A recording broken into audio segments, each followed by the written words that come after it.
Hi, and welcome to my channel. Or if you're a returning subscriber, hi again. It's so nice to see you back here for another video. My name's Tess Lark, and today I'm going to show you a really easy way that you can make a 3D epoxy resin bloom using alcohol ink, gold leaf, and epoxy resin. As always, I'll have all the materials that I use for this project linked in the description down below. So if anybody's curious, all of that information will be down there for you. And let's just hop into today's project. To save some time in this video, I went ahead and I mixed up my resin off camera, but I mixed up a big batch because I'm also working on a couple different projects today. So I'm gonna give that a nice hit with my heat gun to pop any bubbles that are forming on the surface of the resin, and then I'm gonna section out a little bit of that resin because I will need some white resin to make my flowers. To do that, I'm just gonna pour about 20 milliliters or so of my clear resin into another clean cup, and then I'm gonna add some pigment to that. And for today, I'm going to be using some alcohol ink by Pinata Colors, and I'm using the color Blanco Blanco, which is just a nice pure white. It's a good idea to give your pigments a shake before you use them, as sometimes the pigment can settle to the bottom of the container. So I'm just adding a few drops of that to my resin, and whenever you're mixing pigments with resin, you want to remember to keep it about 90% resin to 10% pigment. Any more than that and you can have some problems with curing. Next, I'm just going to use a clean popsicle stick and mix all of that pigment in with the resin until it's fully incorporated and it's all one solid color. And I'd like to remind you that if you are finding this video useful and you're liking it so far, please don't forget to give it a like. It not only helps out my channel a whole lot, but it also lets me know that I'm making content that you want to see from me. When I'm happy with how pigmented my resin is, I'm going to go ahead and hit that once more with the heat gun, again to pop some of those bubbles, before transferring this resin into a piping bag to use a little bit later. And I was actually looking back at my content, and somebody taught me this trick about a year ago, someone that left a comment on one of my videos. So I've just taken an empty sandwich bag, and I'm using another cup to sort of hold that open so I can pour all of my white resin into there. And this trick has honestly changed my life, so thank you so much, girl, if you're out there. And if you see any little things that I could be doing a little bit better in my videos, please don't hesitate to let me know. I always love learning from you guys. But once I've got all of my white resin into that sandwich bag, I'm gonna gather it all up to one corner and carefully close the bag, trying to make sure that I'm minimizing the air that I have in there. And then I'm gonna twist this off and I'll set it off to the side to use it a little bit later. And I would also suggest not cutting your piping bag open till right before you use it, because as soon as you cut it open, you're gonna have a lot of resin kind of spilling out pretty quickly. So to minimize mess, you wanna just keep it closed until you're about to use it. My next step will be to make a center for my flowers, and for this particular project I want to use some gold leaf. So I'm going to take a sheet of gold leaf here, and then I'm going to use my fingers to just break that up into some smaller pieces and then put it into a 1 ounce measuring cup. And I want my pieces to be big enough that they're still kind of clumpy, not too small that they're the size of like glitter or anything, but I also don't want them to be too large. So just kind of working that with my fingers until I get a consistency that I like. Next, I'm going to use a clean popsicle stick to drizzle in a little bit of resin into my gold leaf. And I'm not going to pour the resin in because I want to keep the gold leaf pretty much into a paste consistency.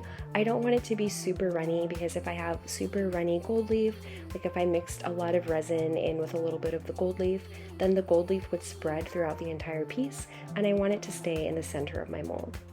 My next step will be to pour a layer of clear resin into my mold, and I will be pouring this project in 2 parts, so I don't want it to be completely full, and I want to save a little bit of a lip so I can pour a background color.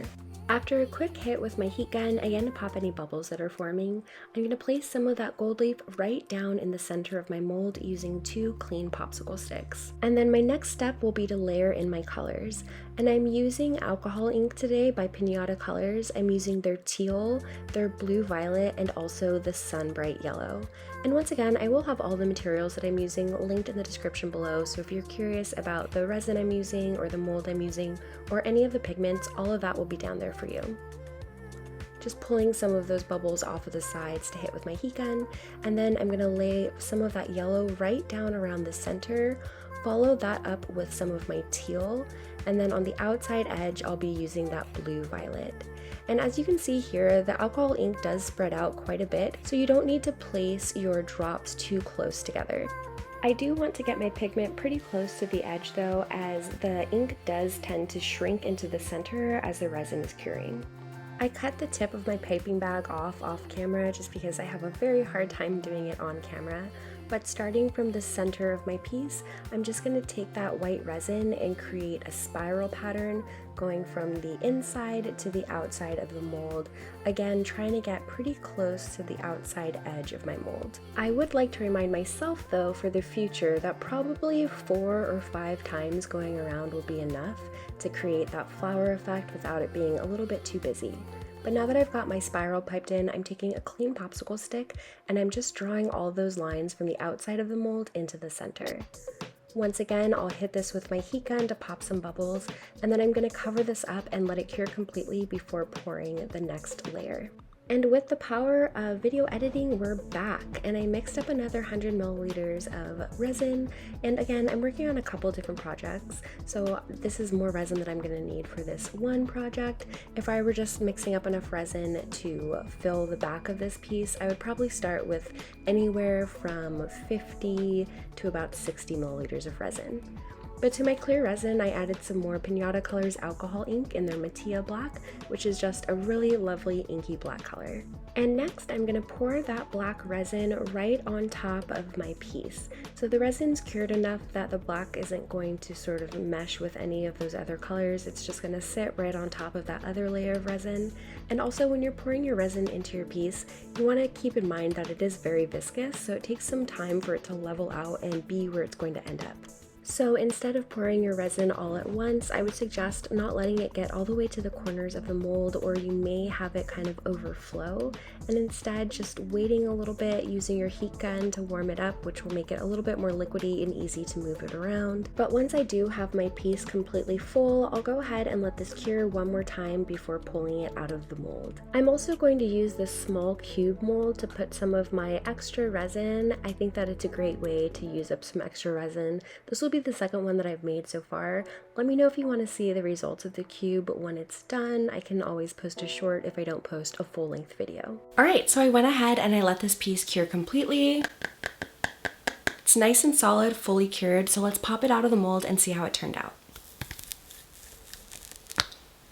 And so here is that flower out of the mold, and it is so pretty. You can definitely see all those different layers of color. I've got the yellow in the middle, followed by the teal, and then going into that really pretty lavender color. And overall, I think it's just stunning. The flower did shrink in a little bit into the center, and I think that's because I didn't have my white resin far enough to the corners, but I actually do really like the way that this flower is sitting in the center of all this black. And the black background definitely makes this piece pop. I'll definitely make sure to take some footage of this in the natural light so you guys can see it a little bit better, but there's so much depth and dimension, and it's really lovely. As always, thank you so much for being here. Thank you for spending part of your day with me, especially if you made it to this point in the video. And if you did make it to this point in the video, leave me some sort of food-related emoji just to confuse anybody who hasn't made it this far. If you'd like to see some more resin art tutorials from me, make sure to check out the video that's on the screen now, and I'll see you there.